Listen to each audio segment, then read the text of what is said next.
Ruben Amorim is going to become Manchester United's new manager. First game against Ipswich. Now, if you read some parts of the press, you speak to some Man United fans, you're not allowed to get excited about Ruben Amorim coming in. It's just going to be another Ten Hag. This is exactly the same as it was before.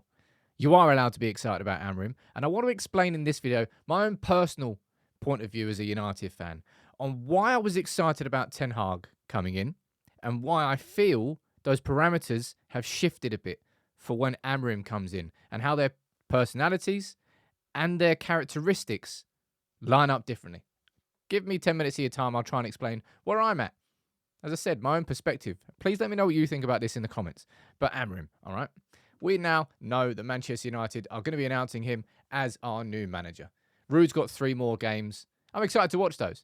But Amorim comes with a fierce reputation. Somebody who Liverpool wanted to replace Klopp. Somebody who City were lining up as a potential Guardiola successor. He has a great reputation. Now, if I rewind now, okay, and I speak about Erik Ten Hag. When Erik Ten Hag came into Manchester United, I was excited. Anybody who follows this channel will know all the work that I did in the prelude. When Ralf Rangnick was our manager, I felt he was the right choice. He was basically the wrong choice as manager, the right choice as the mind. And then I decided that Erik Ten Hag was the best choice. But when Erik Ten Hag came in my opinion, there were 2 key reasons why I was excited. Because I felt the squad that existed under Ralf Rangnick was in massive need of discipline. It was kind of a free-for-all. Players doing what they wanted. Player power, I think, was at its peak at the end of Ralf Rangnick's reign. And I also focused a lot on the philosophy of Erik Ten Hag. And I did some deep dives into the Ajax style, applying that and how it would work, and the Cruyffian football and the blend of Ajax and Manchester United and bringing that into United. And I was excited by it. Of course, Ten Hag had won the trophies at Ajax in the same way that Amorim has won the trophies at Sporting Lisbon. But as it transpired, I got that wrong. Erik Ten Hag's philosophy wasn't really about a footballing philosophy. It was something that adapted to the players that he had. Hence why he said that. Remember when he said that? I was like, oh, can't believe he said that. But it actually makes more sense now that I understand far more about what Erik Ten Hag's actual coaching philosophy is. And it's not really about a style of play. It's more about the players that he has at his disposal. And now we get to Amorim, all right? And there is and are plenty of reasons to be excited. Of course, there will be trepidation. And there are some parallels between a young, up-and-coming coach and the success he's had in his own domestic league, and how will that translate across to United? Of course. But if these were the 2 main reasons I was excited about the idea of Ten Hag coming in. The discipline and the philosophy. For me, those parameters have now shifted. And why I'm excited about Amorim. And communication is top of my list. Personality is second. And the fact that he is tactically astute, let's be honest, it's a pretty important part. I can't lie. I'm excited about the idea of United switching systems properly. Now, there are games under Louis van Gaal where we play with 3 at the back. I think even Solskjaer, was it PSG away?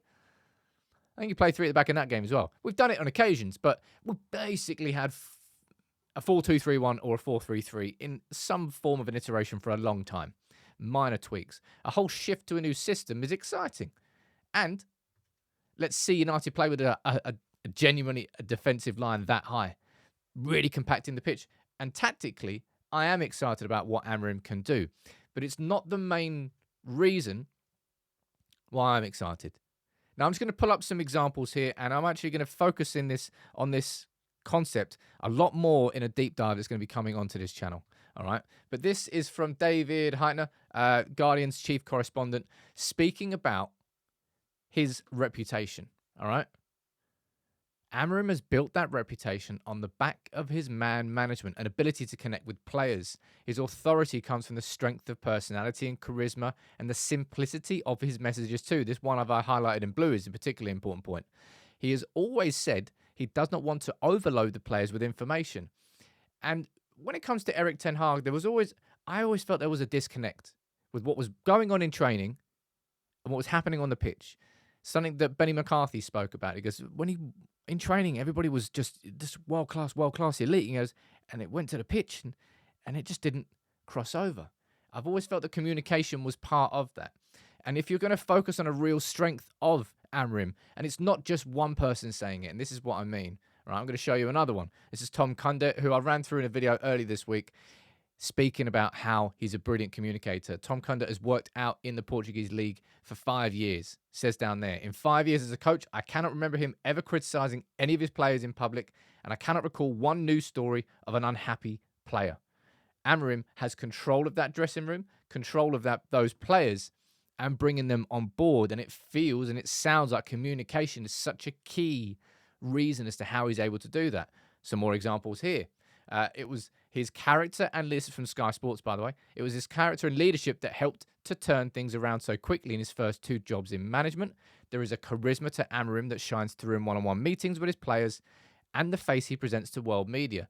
Seabra is I think he was manager of Estoril, who's Sporting's neighbours. I think he wins a lot with his communication. Really good. Message is clear. It's easy to understand. Now, whether that was Erik Ten Hag's slightly broken English, whether that was the personality that he had across, which came quite cold sometimes from the outside, but you heard quite a lot that once you were on the inner circle, Ten Hag was actually slightly different behind the scenes. Whatever it was, there was a disconnect. There was. And with Amorim, that's not, I don't think anyway, going to be a problem. Campelos, look, he's head of AVS in the Portuguese top league as well.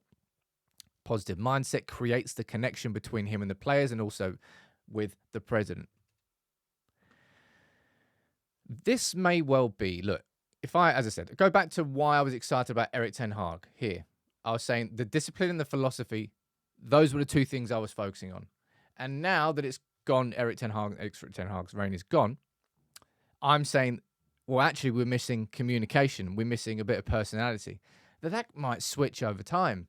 Amorim might come in and then I'll be like, the personality is there, the communication is there, but what about the tactics? That's not quite good enough.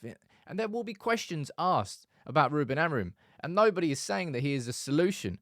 But given that the issues that we've seen with this squad, I do not think this squad has down tools in the same way that if I go back towards the end of Ralf Rangnick's reign and Solskjaer, that was when player power was rife and why discipline was so needed.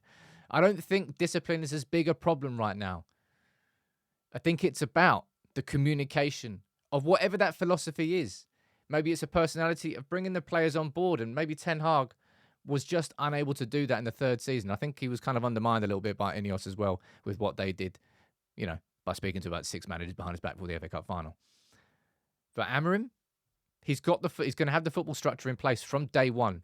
Ten Hag didn't have that until the beginning of his 3rd season. Are there reasons why I'm skeptical? Yeah. Just like I would be with any manager. But don't let anybody tell you that you can't be excited about the idea of a new, upcoming, talented, young manager with a great reputation simply because you were excited about Erik Ten Hag before he came in. Now, I'm going to try and approach this with as an open mind as possible.